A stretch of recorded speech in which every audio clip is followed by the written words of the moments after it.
Hey everyone, this is PrinceWatercress, and welcome back to Let's Play Sly Cooper Thieves in Time for the Sony PlayStation 3. If you couldn't already tell from this screen, we finally did it. We got everything in the game. And now it's time to take care of some loose ends, and I thought this was 2 presses of R1 away and not 3. I'm going to go back to episode 2 to make what I'm about to do a little bit easier. So, we found everything. We've gotten all the bottles, the treasures, the safes, the masks, and all the trophies, which means we do have a platinum after completing all of the arcade games. And there's still some loose ends that I want to tie up. I want to show off all of the unlockables that you can get from collecting the slime masks. Not only that, but I also want to not only provide my final thoughts on the game and show off what happens when you do get everything, and I do mean everything, I also want to play through Maximum Chaos again. Maximum Chaos being the arcade machine in the prologue and epilogue. The one that has you playing through Alter Ego, then Spark Runner, and then System Cracker. But first, we're going to go out into the field and show some stuff off. Because I have shown off some of the game's slime mask unlockables in the past, but I don't think I've shown them all off. And when I did, they were always in very fractured points in the Let's Play. So as a result, I find it better to do it all in one video, as part of my way of closing everything out and giving this game some closure once and for all.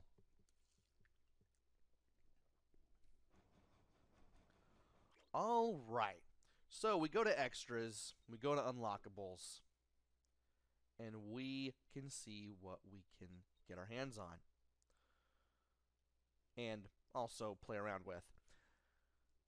The first thing I'm going to show off is the monkey paraglider. Now, we've already seen the regular paraglider. It's just blue and it has the Sly Cooper logo on it. But if you turn monkey paraglider on and you float around,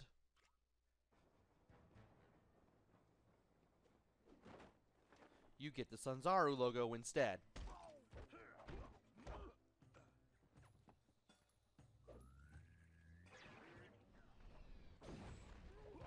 And I almost forgot how to fight enemies.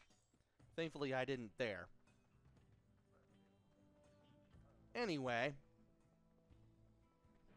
let's go ahead and go back up the stairs, and we should be able to get back to the hideout. Now from here, I'm going to show off the camo paraglider. Good thing we have that little rotating arrow there to show that changes are being saved. And if we float with this, it's just blue camo. Not that much different.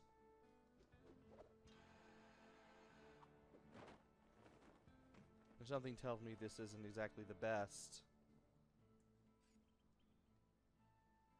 area to do this in. Matter of fact, I need to look around to see where the hideout is to begin with. Okay, it's right there. I just need to wait on the train and then just do this.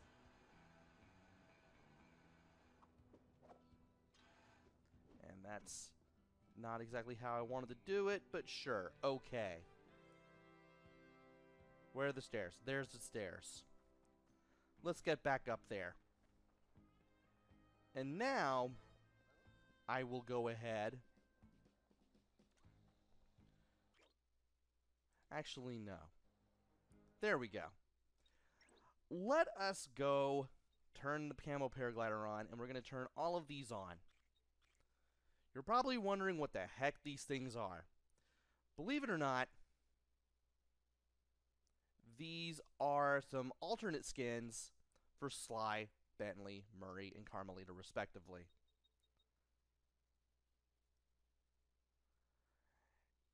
And should I be reading the descriptions? It's probably easier if I told you.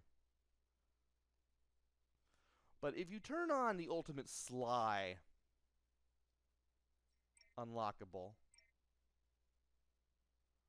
you'll get this. Hopefully we actually get to see something. You actually get to see Sly in some sort of devil costume. I'm not quite sure what this is a reference to, if it's supposed to be a reference to anything, but at least he has some sort of superhero costume, which is alright. And this is about as slow as I can get the camera to rotate.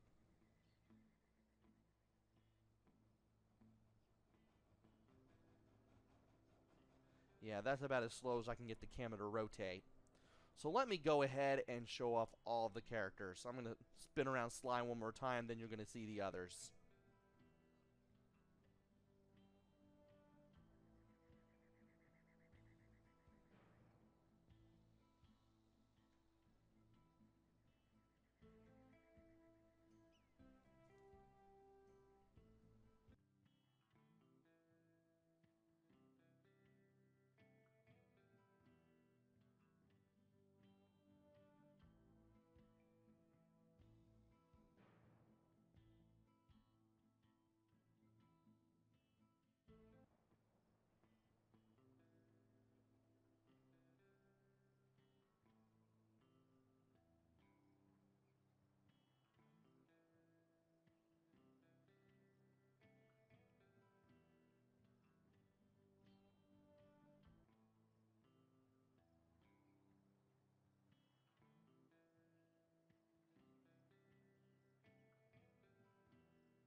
And now that we have the ultimate skins for Sly, Bentley, Murray, and Carmelita shown off, it's time to show off the last of the unlockables. Now this one I've shown off before because I had to use it to get an achievement. Ratchet's Wrench. And this one is rather useful because not only do you get the future tech achievement for being an enemy up with it, but in case any enemies have coins, those coins will instead be bolts. Absorb.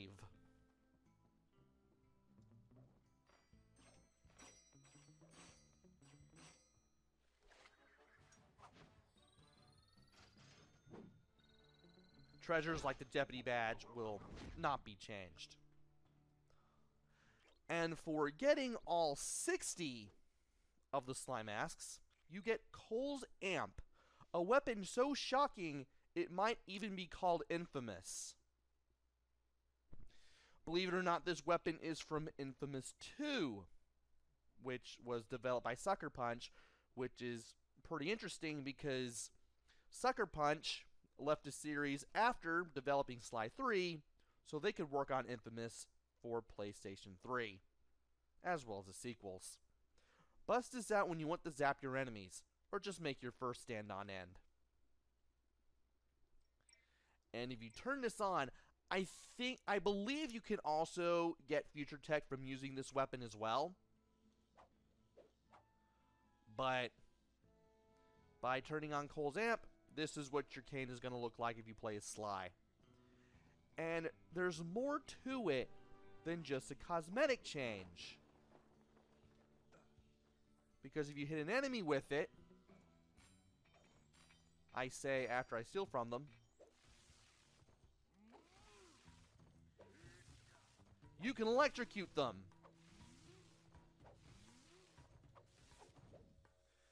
And you can keep swinging once to just keep electrifying them.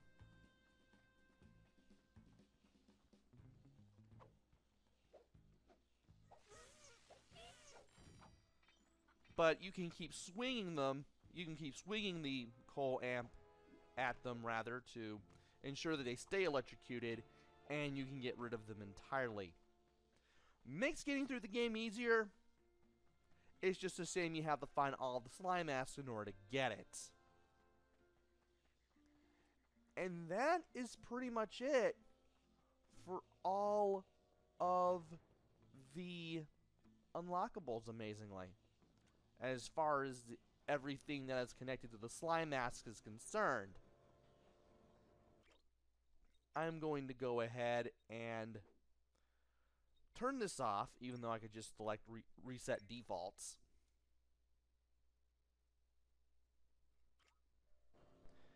And I will see you back at maximum chaos.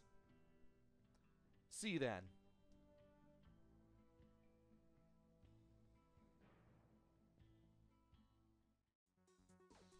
Before closing this video out, I wanted to take care of some unfinished business with Maximum Chaos and play through it all the way. If you've played the arcade machines from the 5 main episodes, you'll recognize the 3 sections from those machines, albeit in shortened editions.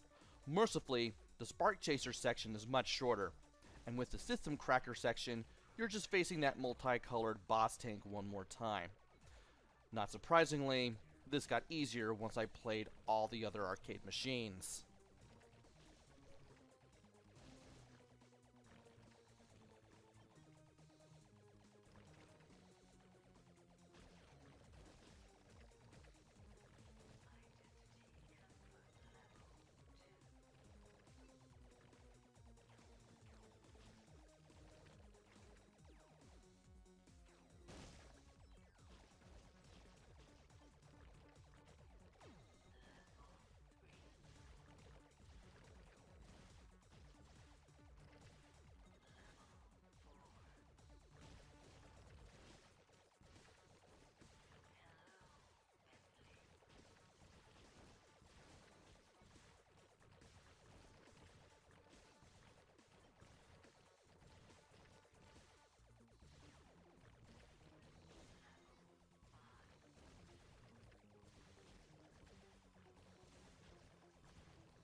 And there you have it. That is basically everything that I had left to do in Sly Cooper Thieves in Time. And with that, that's basically it for the Let's Play and the game. Now, you're probably wondering why I never gave my thoughts on this game when I beat Cyril the Paradox. Well, that's because I still had a lot to do. I still wanted to get all the trophies. I wanted to get the platinum. I wanted to do everything that there was to be done before I finally gave my final thoughts. And usually I do mini reviews whenever I finish a game. Graphics, sound, play control and gameplay, replay value, what have you. I'm still going to do that, but at the same time, I have a lot to say about Sly Cooper Thieves in Time compared to the first 3 games. And this is going to be a wild ride. For starters, let's start with the positives. There are some positives with this game. There's a lot to do, not just with the main game, but you also have the arcade machines, getting the high scores and all of those. You have the trophies, and there's a lot of them. There's a lot of collectibles to get, such as the treasures and the slime masks. Just figuring out how to get everything, the slime mask, the treasures, the clue bottles, that took quite a bit of time, and that gave me quite a bit of things to do.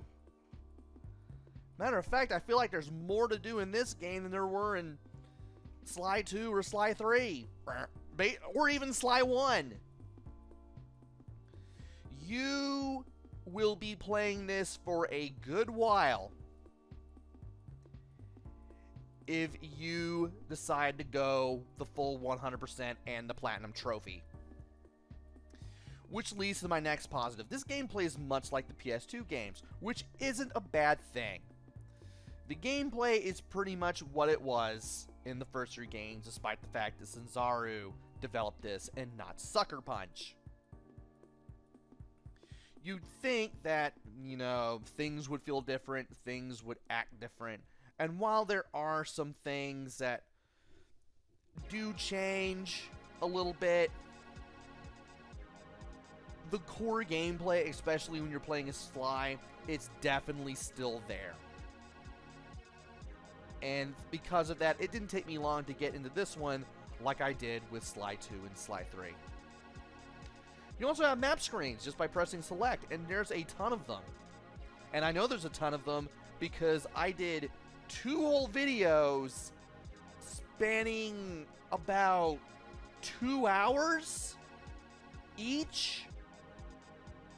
I think a combined total of 4 hours and change, just showing off all the ones that you need for the Navigate Like Drake trophy.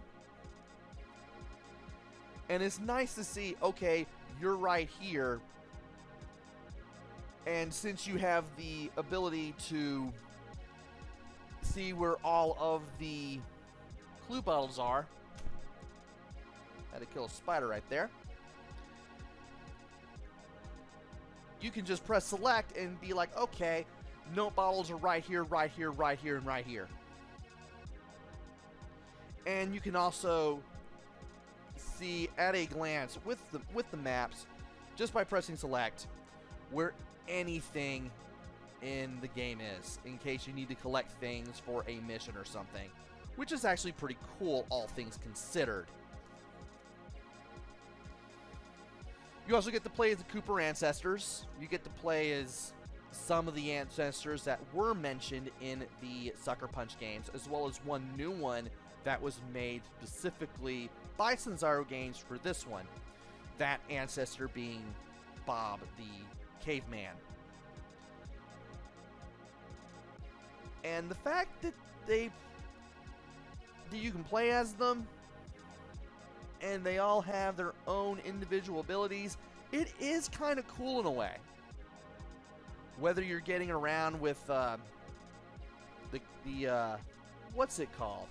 What's that move called? The Cavalier Crash. With Sly's medieval ancestor. Or climbing up ice walls with Bob. Doing some ninja-style jumps with Ryuichi. Shooting things with a gun cane combo with Tennessee Kid Cooper. That was pretty cool. It's nice to see that while they mostly play as Sly, they do have some interesting gameplay mechanics to them that get you to do different things and help kind of break up the monotony a little bit. Another positive is that the Sly Carmelita love story plays out further. And interestingly,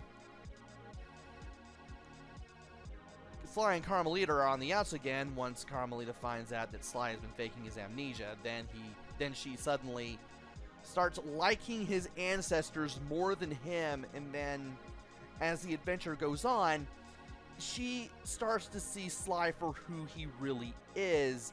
She becomes conflicted, and then pretty much by the end of the game, she kind of comes to terms with what's going on.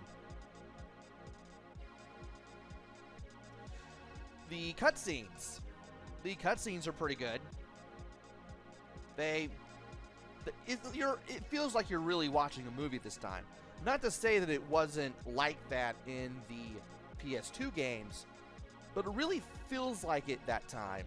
Like, there's more cutscenes, there's more effort in being put in those things existing and pushing the story along. I mean, you're definitely playing the game, you're definitely spending time with the game. At the same time, it does feel like you're playing a movie. It does feel like you're watching a movie at times, and that's pretty cool. And finally, the clue bottles are back after their absence from Sly 3. I have mentioned this before. I'm mentioning it again. I am of the anti-clue bottle camp. I never liked them in 2, especially when I was doing it in the summer and I could barely hear the tinkling of the clue bottles over a loud air conditioning unit, which is running as I speak, as I do my little review here. Thankfully, things got easier once summer turned into fall, because I was doing Sly 2 in the summer at the time. And it is fun to look for them all and find them. To an extent. And I will get into that when I talk about the negatives, which is what I'm going to go into now. And hoo boy, there are things about this game that I want to complain about. For instance, the jobs take too long, and you can only do 1 or 2 jobs at a time. In the PS2 games, you had a series of jobs, 3, 4, 5. Some of them may have required Sly, some of them may have required Murray, some of them may have required Bentley. And you could do 5 jobs in any order you chose. Like, they'd all be out there in the open on the world map. You just had to press L3 to find them. And then just go over to where one of the markers is with the character that you need to start that job off with. In this game, it's a little different. In order to start a job, you have to select that character from the hangout, and then the job's already there. You just need to go to the marker. And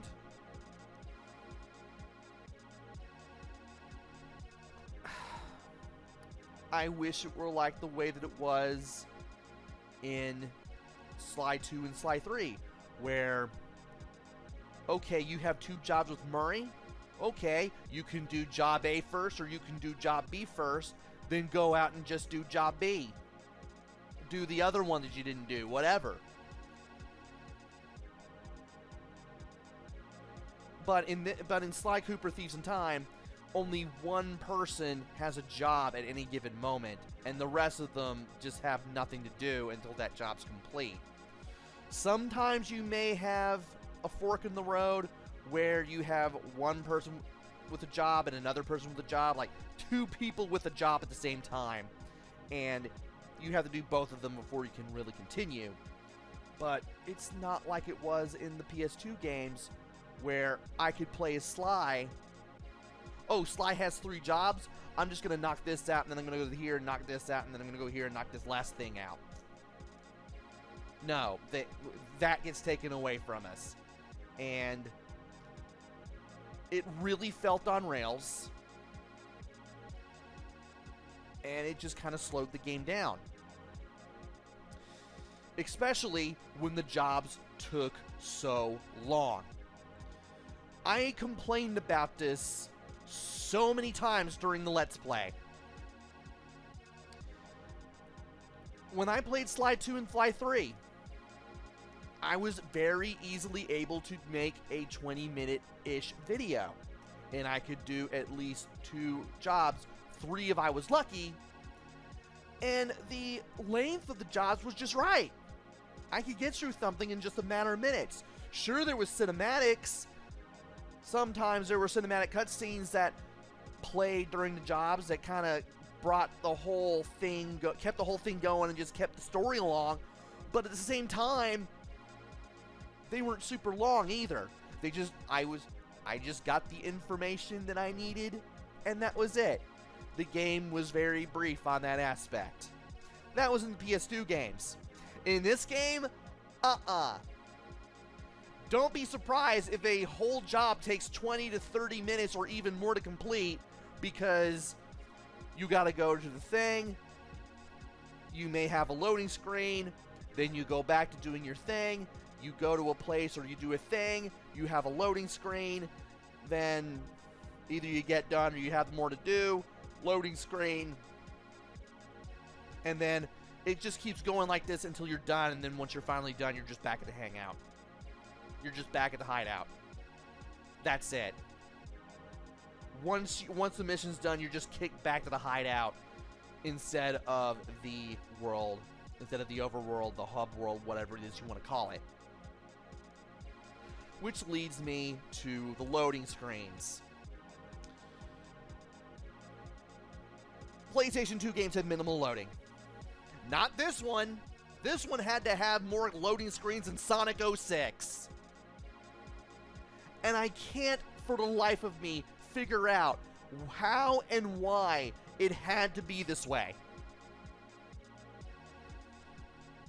You're gonna have a loading screen that's like a minute or two in between tasks during a job.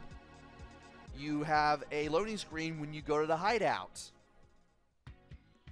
You have a loading screen. I don't know how else to say this, that there's so many loading screens. Whether you're going to the hideout, you're doing things during a job, you're going from one place to another, there is always going to be a loading screen somewhere. And it's a minute or two long at the most. Maybe two. Maybe I'm exaggerating on the whole 2 minutes thing, but it feels like 2 minutes. And the loading screens may not feel that long, but you're going to see them so often that they add up, and it makes a hour-long video, what ends up being an hour-long video for me, end up probably taking, what, 5 minutes longer than it should? I think. Yeah, the game goes overboard on the loading screens. And that was one thing that I really didn't like. I also mentioned as my last positive that the clue bottles are back. I'm also mentioning this as a negative. And it's not just because I'm part of the anti-note bottle camp. The worlds feel bigger here in Thieves in Time compared to the PS2 games, which is kind of cool. I'm not going to complain about how big the overworld maps for all the episodes seem to be. They definitely seem larger than in the first 3 games on PS2. But compared to Sly 2, the clue bottles feel all over the place. And I know that I'm going to keep calling them clue bottles and note bottles interchangeably. Just bear with me. It got so frustrating that I actually had to use some videos from Happy Thumbs Gaming just to find the quickest route to get them all, just so I could get the ability to get the clue bottles to show up on the mini-map and the select button map after I got all the clue bottles in episode 3. It was just that irritating. The sooner you get that upgrade with the Clockwork's Eye treasure, the better. At least you have help with this time. I wish you had it in 2. I still hate episode 4 of the second game. Let's see. I've mentioned jobs taking too long. I've mentioned the loading screens. I've mentioned the slow pace of getting the jobs. Ah, yes. The QTEs. The QTE controls were fine. They played much like they did in the PS2 games. But compared to those games, the ones in here felt so corny. I'm not even kidding. Whether it was Murray dressed up as a geisha, dancing for some guys who looked like they came straight out of a Tom and Jerry cartoon, or the one where you're belly dancing as Carmelita. Don't even get me started on the camera focusing completely on her abdomen while she shakes her belly while you shake the PS3 controller. That reminds me, 6-axis controls. I need to get to that! But I may sound like an old man who's telling everybody to get off my lawn, but compared to the PS2 QTEs, these just felt like they had no class. And I feel like Sanzaro missed the mark on what Sly Cooper is supposed to be about. I mean, they went over the top with the QTEs, and I didn't like what happened as a result. And speaking of the 6-axis controls, whoo boy. You might as well go back to any part of the Let's Play where I was playing a Spark Tracer minigame just for that. I actually had to watch the video by Jay's Reviews called Why Thieves in Time Was a Massive Disappointment, just to see if I could drive the point home about how badly I hated the 6-axis controls for that. Besides just saying that the Episode 3 arcade machine took me an hour to do.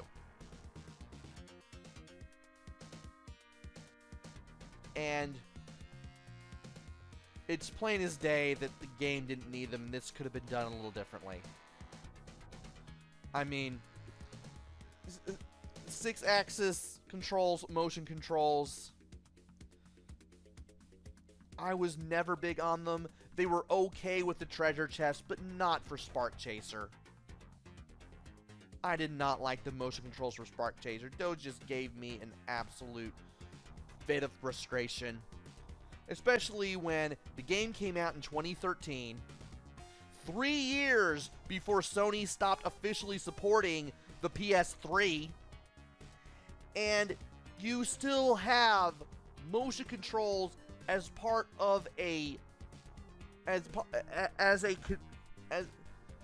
they basically made the 6-axis controls essential to a part of a game when the game was made at a time when people were fed up with motion controls. Why? I never liked them. And it also makes me dread playing Bentley's Hack Pack 2. I just don't like them. I've never taken well the motion controls. I've always been a put the controller in my hand so I can just touch the D-pad and the face buttons kind of guy. I'm always going to be that way till I'm an old man and I'm in the grave. And while I got slightly better with those controls when I was doing the arcade machine for episode 3,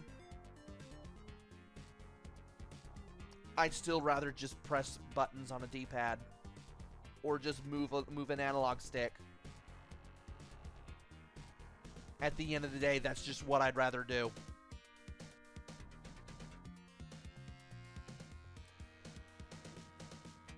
And that leads to my complaint that some of the achievements take a bit of effort to do.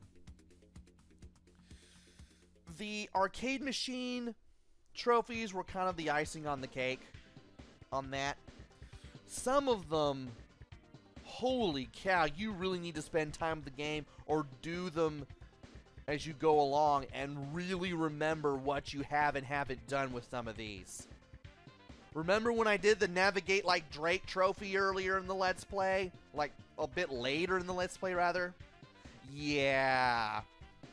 I spent hours trying to make that a reality. Trying to get that trophy and make that part of the collection there. And... whoo boy, what else was there? I have my laptop in front of me, so I can go to the trophy guide on PSN profiles and see what I've got going over here. I almost want to count the one for... almost want to count getting the treasures as part of that, but some of it was pretty fun.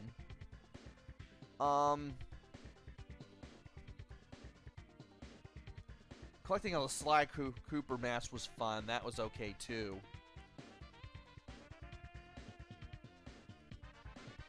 Oh yeah, there was the unexpected package one. I was forced to figure that one out just to make that one work. Waddle Waddle took forever to do. And I hate thinking about that one because that was one of the rare videos in the Let's Play where I couldn't get words to come out of my mouth if I tried while trying to explain things.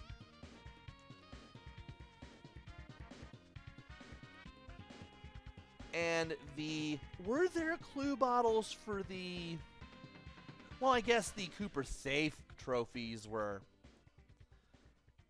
kinda count as clue bottle trophies, I guess. Yeah, the first 3 episodes, getting all the clue bottles and then finding the safes was just a pain in the neck. Hadn't had much trouble doing that since episode 4 of Sly 2, where it took me almost a whole hour just to find all that. Still drives me nuts to this day, and I need to open up my composition notebook so I still have my notes, so I can still talk about what I need to talk about. Why am I doing this? Why? Yeah, some of these achievements, some of them may be easy to do, but you're going to be spending more time and effort just to do them because there's just so much to them, like Navigate Like Drake, the Cooper Safe ones, the Super Safe trophies, some of the things where you have to like do a certain thing a certain amount of times, especially unexpected package. That just ticked me off right there. And then there's the story.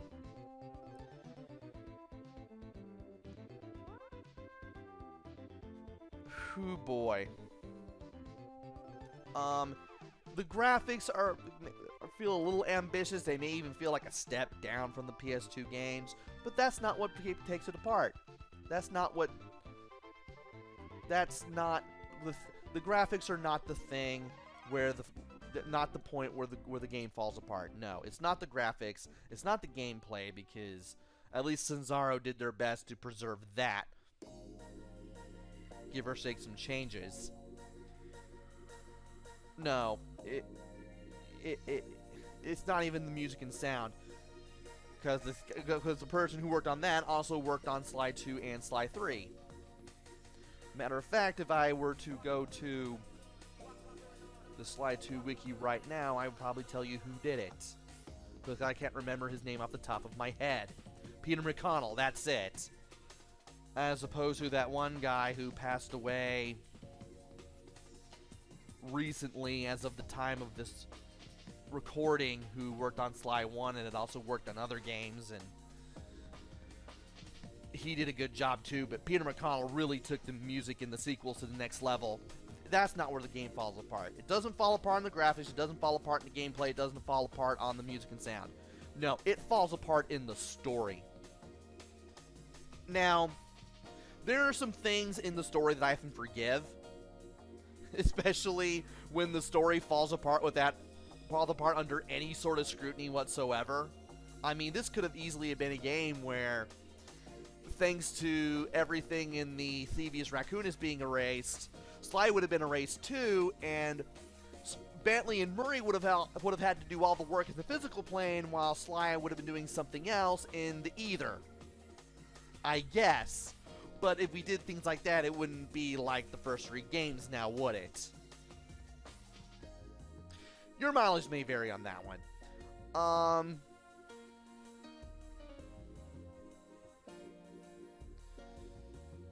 Yeah, I might as well go ahead and cross that off. Yeah. There are things about the story that make me upset. For instance, some of the villains feel like copies of past villains. What exactly do I mean by that? Well, it feels like Sanzaro ran out of ideas and kind of took things about certain enemies in the game. Well, not certain enemies, but certain bosses in the game. Certain main antagonists. Certain supporting antagonists. I guess you could call them supporting antagonists, considering that Cyril the Paradox is the main one. But anyway, it feels like Sanzaro ran out of ideas with the supporting antagonists for this game. I mean, you have El Jefe, military strategist, which, hey, that totally doesn't remind me of General Tsao at all. There's a toothpick who ended up letting me down because his ability to grow like several times his own size.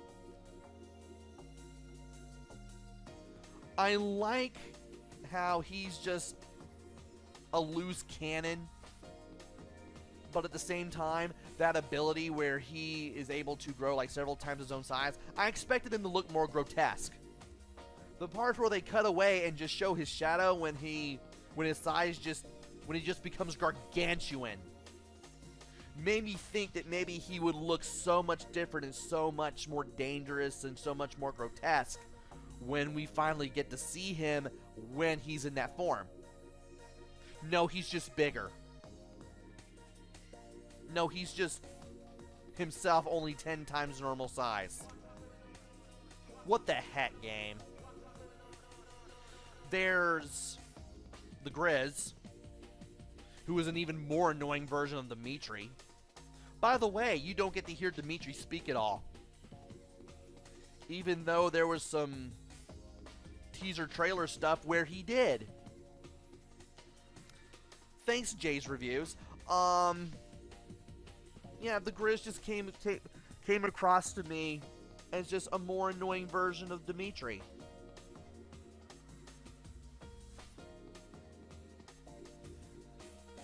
And it just gets weirder with him when you're finally facing him with Murray in the boss battle. He's like, I just wanted to skate. All I wanted to do was skate. Really? I thought you wanted to rap and make cave paintings. Where does skating come into any of this? It just feels like it's just thrown in last minute. Also, I finally remembered that the medieval ancestor of Sly Cooper is named Sir Galeth. How I can never remember that game, especially that name, especially when, you know, there's Gallus in NXT UK, Joe Coffey, Mark Coffey, and Wolfgang. I don't even know. But speaking of that, whoo boy. This leads to another thing that I did not like about the game, and that was Penelope's heel turn. One wrestling turn for another.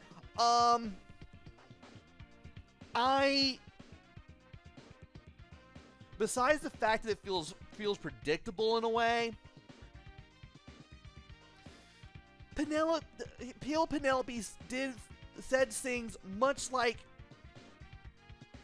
good Penelope did in Sly 3. She didn't sound more aggressive or anything like that. Her voice sounded as normal as ever. And that's what gets to me. Like, she could have sounded more mean, more aggressive, more villainous. And that didn't happen. Plus, she did this for Bentley's sake. Bentley wasn't gonna have that.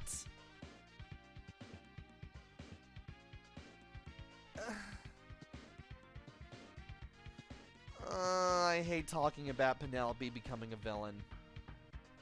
You can tell that I hate mentioning this.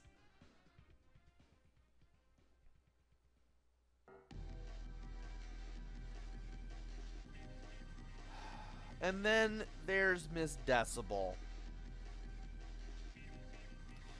I know that Penelope was probably the best villain of the bunch outside of Cyril the Paradox, simply because we had like more backstory for her compared to everyone else. And I know that it would have been a tough task to come up with somebody to follow up what happened in episode 4. But Miss Decibel feels like the bottom of the barrel. My word. It's like there's nothing really interesting about her other than she's Cyril the Paradox's girlfriend. That's it. Sure, she may have the trumpet stuck in her trunk and a really bad temper, but that's about it. I feel like she really feels like the weakest. Oh my god. How do I say this?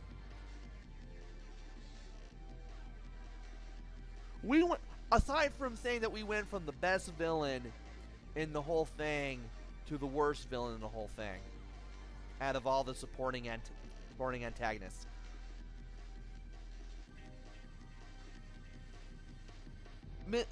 And also saying that Miss Decibel didn't do it for me. There was nothing interesting about her to me at all.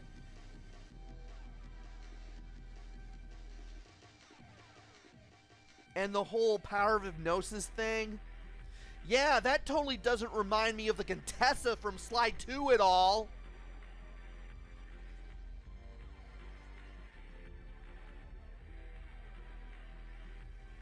I mean, at least she knows how to forge documents and to create a fake royal lineage for Cyril, but at the same time, the whole hypnotism thing, yeah. Whole hypnotizing criminals thing, when it came to the last of Salim Al-Kupar's associates, having to snap them out of that. I couldn't go through that whole episode without being reminded of the Contessa.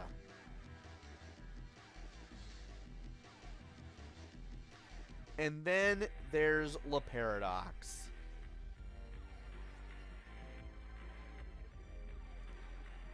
I really don't know how to feel about him.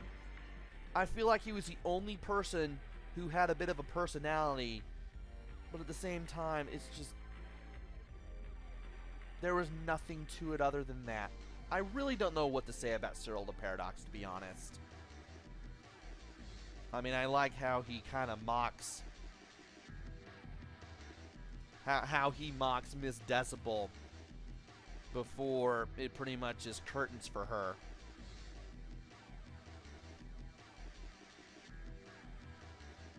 But his motives, there's nothing to set him apart from Clockwork and Dr. M. Oh, I want to get rid of the Cooper clan because Sly's father threw my father in jail. Like, that's it? That's your motivation for why you want to get rid of Sly Cooper? I mean, you think there'd be more than that, but... yeah, the whole thing where he's able to travel through time and just erase everything from the Thieves raccoonists, with help from Penelope, of course. Yeah, it's just too much like Clockwork. If Clockwork had a time machine.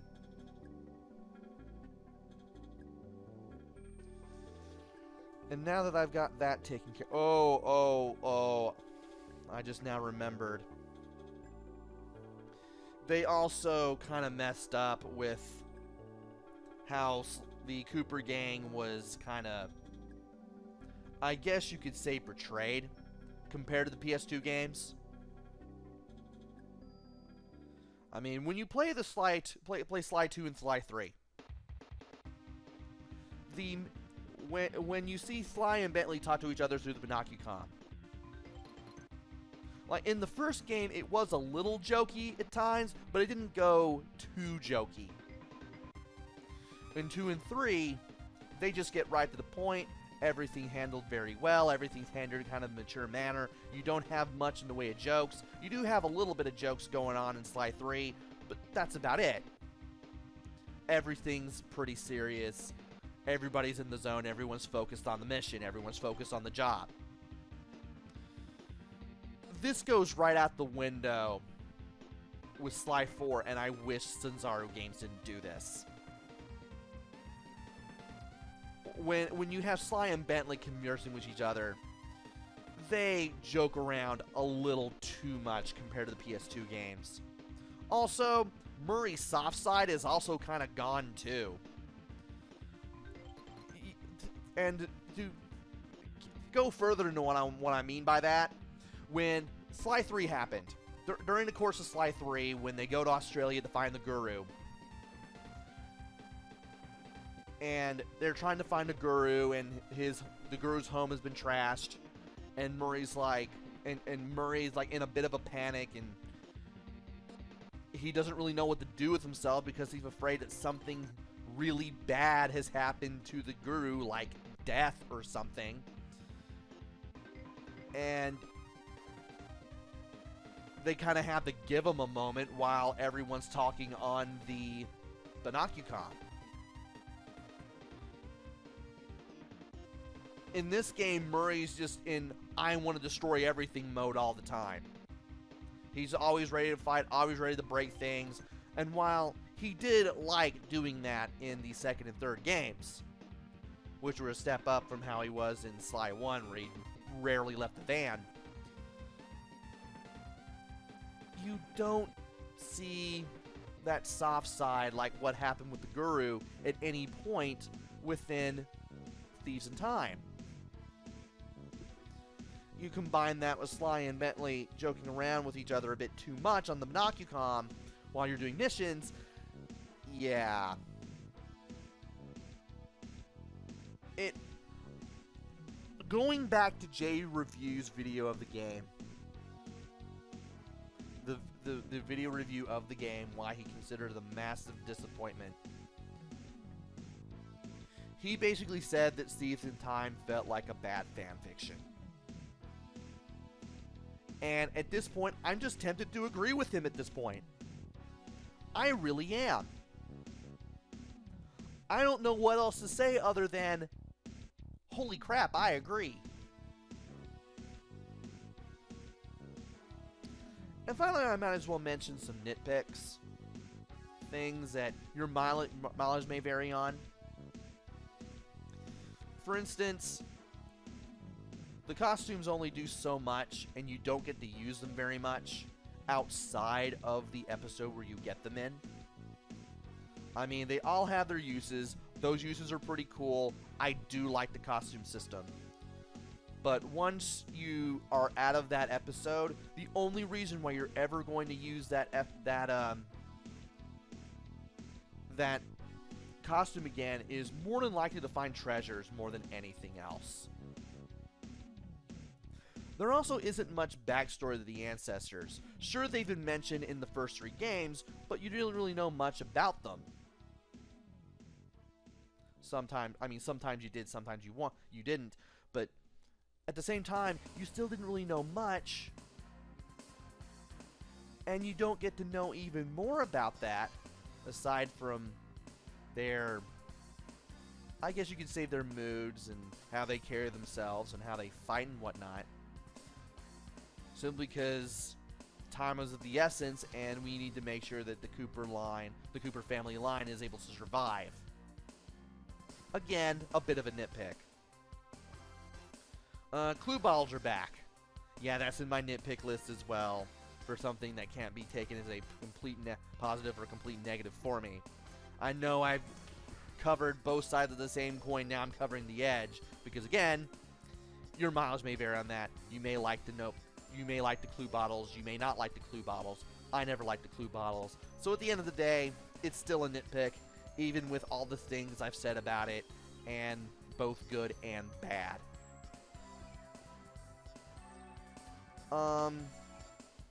The graphics feel like a step down from Sly 3. They do seem a little weird at first. I got used to them a little bit. But at the end of the day, I still kind of like the PS2 graphics just that little bit better. Simply because of the cell shading graphics of the times.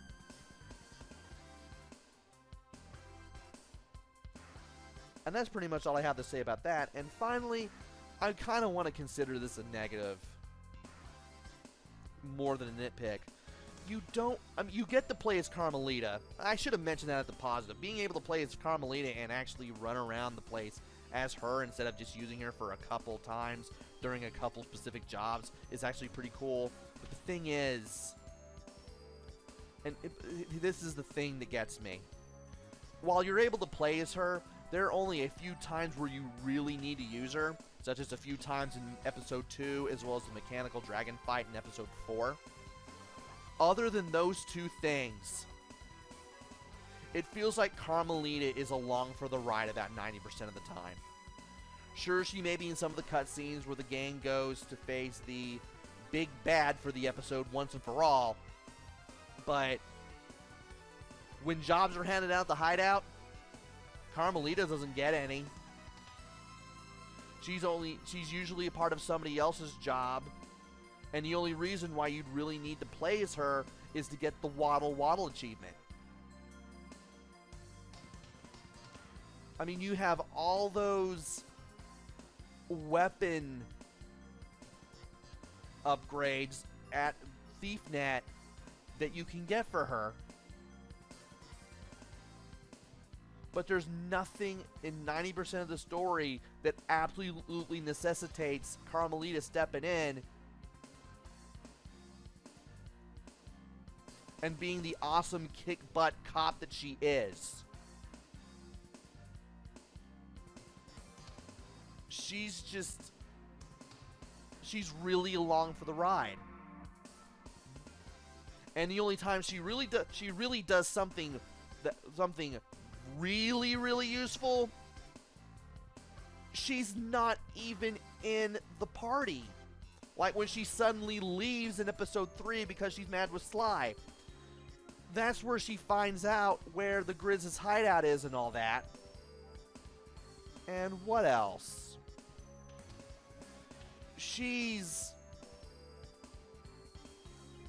in the present day while we're all in feudal Japan in the Old West, at least part of the time that we're in the Old West.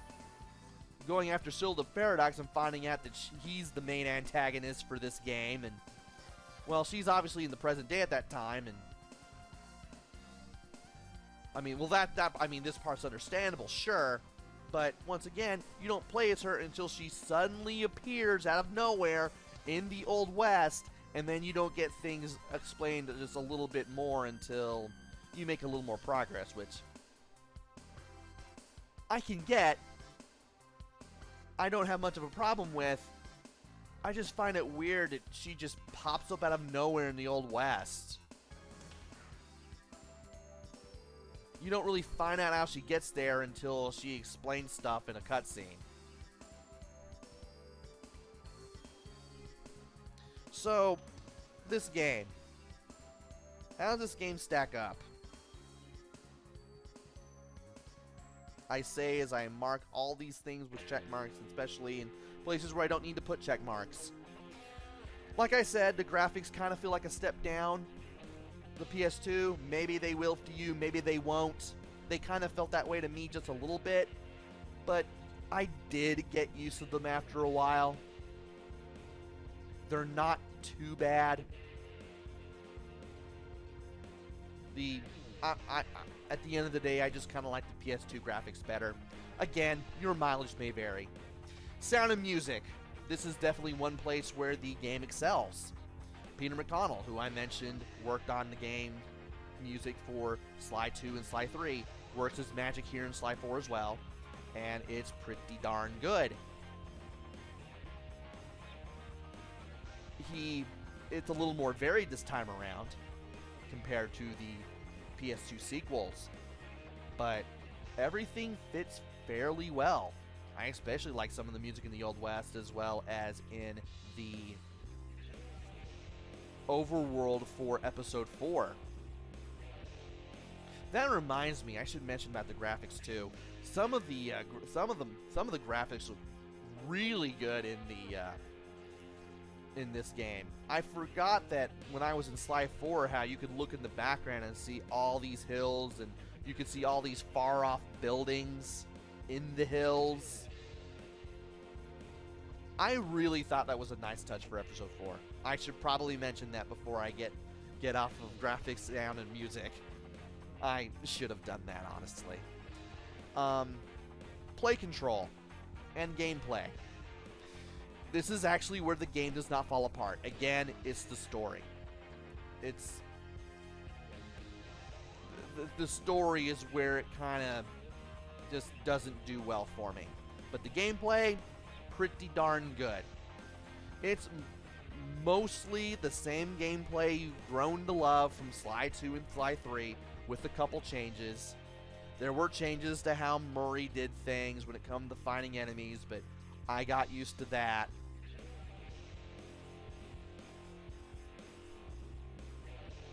I mean, the controls are basically 90% the same, whether you're playing as Sly or Bentley or Murray or Carmelita, or even, well, actually the Ancestors are a new thing, but that's beside the point. When you're playing as the four well-known characters, it's mostly the same gameplay you've grown to love from the PS2 sequels. It definitely felt like one of the Sucker Punch games for the PS2.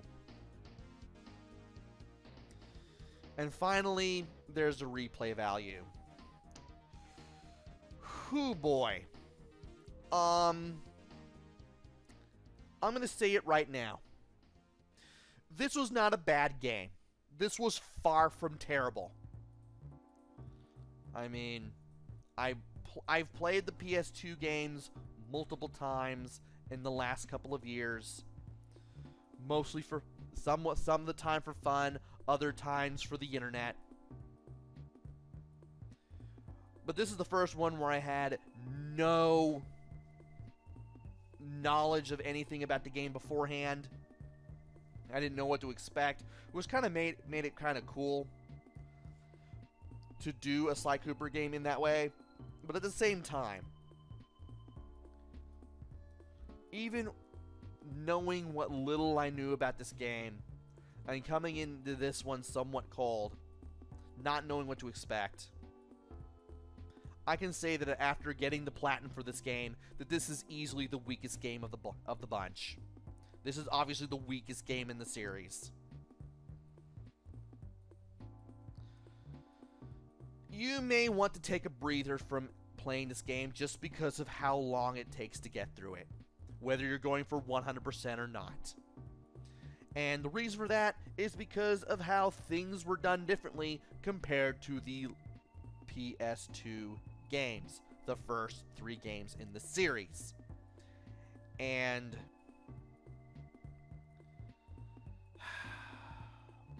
all I can really say is that all I can really say at the end of the day is that this is definitely the weakest game in the quadrilogy, assuming we never get a 5th game. It especially doesn't help that we get a cliffhanger ending. I should have mentioned that in the negatives, but I'm going to mention it now. Had we not had a cliffhanger ending, I'd be a little happier with this game. Instead, Sly Cooper is somewhere in time. Carmelita can't find him. Bentley and Murray can't find him. And while there should be a 5th game where they do find him, we still haven't gotten it yet!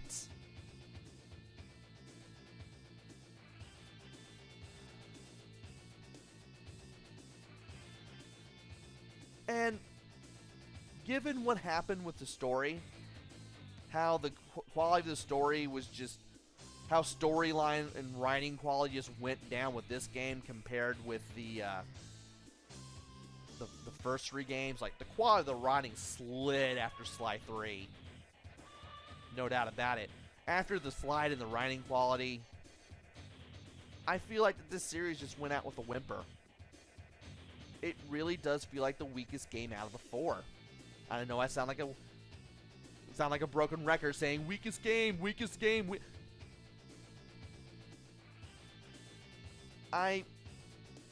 With all the things that I mentioned about this game, jobs being too long, all the loading screens, mentioning that the story fell apart because of this, and this, wishing that you could do more things with Carmelita.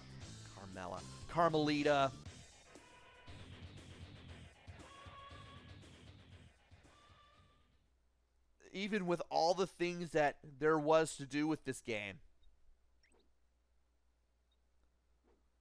I just feel kind of let down compared to the PS2 games. And I know I'm sounding like a broken record saying PS2 games for like the 42nd time, but at the end of the game, at the end of the day, I can't help but say PS2 games and weakest game in the lot while talking about Thieves in Time. Is it a bad game? No. Is it a terrible game? Far from it. But this game definitely feels different compared to the PS2 games, and the whole thing being handed over from Sucker Punch to Sanzaru really had a hand in that. It also didn't help that how things went in the game with all the loading screens and whatnot. And the fact that we had to wait so long just to get this one, and we had to wait so long for a next game, or even to hear that there will even be a next game. Right now, as of the recording of this video, it's just a rumor that there's a Sly 5. I'm not exactly holding my breath, but if they do that, start where the fourth game left off.